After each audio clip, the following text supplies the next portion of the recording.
How's it going, everyone? Some big rumors circulating the web right now regarding PlayStation and the potential of some major franchises coming back. We'll talk about that. Just take it with a grain of salt for now, but also Housemarque, the developers behind Returnal, are working on a brand new IP. Gran Turismo 7's future updates have been detailed, and SIFU hits a major milestone as that game just released a few weeks ago. More on that in a little bit. But account NGT, who has been dropping some nuggets of information over on Twitter, noted, even with some delays for some console exclusives, it should be a great year for PlayStation players. With the announcement and release of some PlayStation IPs that does their return, a new event is definitely planned for this month, and they won't be announcing all their surprises. And he also noted, I can corroborate, that a new Sly Cooper and a new Infamous are in development. Both those IPs are games that people really want to see come back. Sly Cooper, the last one, ended on a bit of a cliffhanger, if my memory is correct. That being Thieves in Time, and then also Infamous is a franchise that everyone wants to see come back. Now, however, Infamous is done by Sucker Punch. I don't know if Sucker Punch has expanded as a studio and they can do multiple titles, because I do imagine that Ghost of Tsushima 2 is in development, but they could easily hand off Infamous to a different studio. And Sly Cooper, also a Sucker Punch IP. I highly doubt they're working on 3 games at once, but I believe the last Sly Cooper wasn't done by Sucker Punch, so they could always be in flux and different studios can take on different projects. Hey, a studio can take on Uncharted, that's not Naughty Dog. It's really not that big of a deal, but those are 2 IPs I think they could do a lot with. With Infamous, you don't even have to do a brand new game. You could do a full-on remake of Infamous 1, and I wonder what Bluepoint Games is working on, given that they dropped Demon's Souls in late 2020 and it's been quiet from them since. I mean, late 2020, it's only like 16 months away, 16 months ago, but you know, they're working on something, and considering they are the masters of remakes and remasters, Infamous 1 getting a remake would be fantastic, given that that's a game that is only available on the PlayStation 3. If you have a PlayStation 3 and you play that game, you'll probably notice significant frame rate stutters in that game, and just frame drops in general. The game's fantastic, but I would love to see it be modernized for a 2022 audience, and if we get one of those 2 games, Sly Cooper or Infamous, this year, that would be a major title to add to the library of upcoming games this year, because you got Horizon already. That was a slam dunk. Gran Turismo's coming out.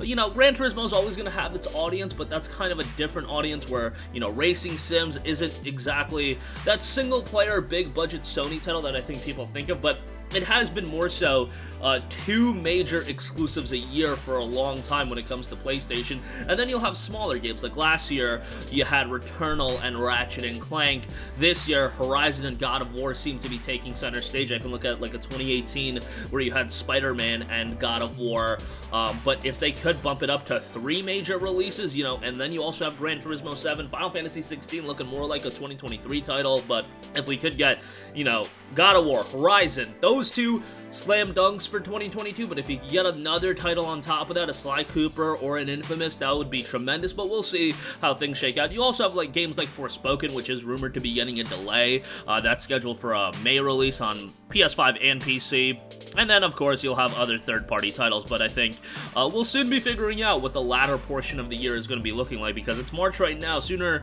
than like before you know it, it'll be June, and that's around, you know, the E3 time, Summer Game Fest, all that stuff, so we'll see how everything comes together. Also, it was noted Housemarque is working on a new IP. It's early days with us starting a new game, a new IP, concepting it out. We'll see what comes with that. So very little information regarding that. Returnal is a game that I think a lot of people did enjoy, and I think a lot of people did also not enjoy that game. Had some issues from a technical standpoint, and I think a lot of people found the game unfair. It did get a lot of updates to, you know, fix up the game and fix a lot of those issues. I think it was a little bit too late at that point, but Returnal was Housemarque's first foray into a real big budget AAA title, so hopefully they can do something building off of that and continue to develop as a studio, because this is a brand new PlayStation Worldwide Studios studio, I guess you would say. But yeah, Housemarque is a studio that I've been a big fan of. Super Stardust HD, Dead Nation, they've done some really good stuff, and hopefully they can continue to drop some high quality titles. You know, it's not slam dunks every time out the gate with Housemarque, but Outland is a game that I really enjoyed. Resogun was fantastic. Alien Nation, Nex Machina, they've done really good stuff, and you know, working on a big budget AAA title like Returnal was their first foray into that, so hopefully it's just gonna get better and better as things progress. Okay, moving on from that, Gran Turismo 7, of course, dropping tonight at midnight, technically tomorrow, but that game's getting pretty good reviews, I believe an 88 on Metacritic, which is pretty solid, and we do know Gran Turismo 7 future updates will be coming. A preview of that was posted, noting new courses will be added, new cars, new world circuit events, more mission races, more music rally songs, more engine parts to swap, new lobby features, new time trials for sport mode, improvements to the penalty algorithm, and overall quality of online races. Gran Turismo 7, of course, dropping right now. Highly recommend you guys jump on the preload for that, given that it's 100 gigabytes on PlayStation 5, so yeah, get that preload going, because if you buy it right when it comes out tomorrow, and then you're downloading, you're probably going to take the majority of people quite a while to finish that download, but get your preload going and it'll be good to go. Kind of a bummer that seems to be always online single player, which that's a head scratcher, but yeah, they do have My Favorite Game from the Cardigans as one of the songs in the soundtrack. I just figured that out. That's fantastic to see, and hopefully it's a racing sim that people are going to be invested into for quite a while. It's a big title. I'm going to be very interested to see the commercial sales numbers of this game. I feel like there's more buzz surrounding Gran Turismo 7 than there was GT Sport and, of course, GT6. So hopefully this can be back into the, you know, top of the charts for GT7. I think it is going to do fairly well, especially with the reviews looking very good for this game as well. We'll be doing our own videos covering it once the game officially drops. And lastly, speaking of sales numbers, SIFU is doing incredibly well. SIFU sales have just topped 1 million, which for, you know, a smaller game like this coming from Slow Clap, that is a very impressive number. And don't forget, this game was released on PlayStation 4, PlayStation 5, and PC via the Epic Games Store, so they probably got a pretty healthy check from the Epic Games Store as well, so financially this game is probably doing very, very well. Other new statistics that have dropped: over 10 million hours have been played, more than 45% of players have completed the challenging second level of the game, and over 150,000 players have already mastered Kung Fu enough to beat Yang, the game's main antagonist. That's kind of wild that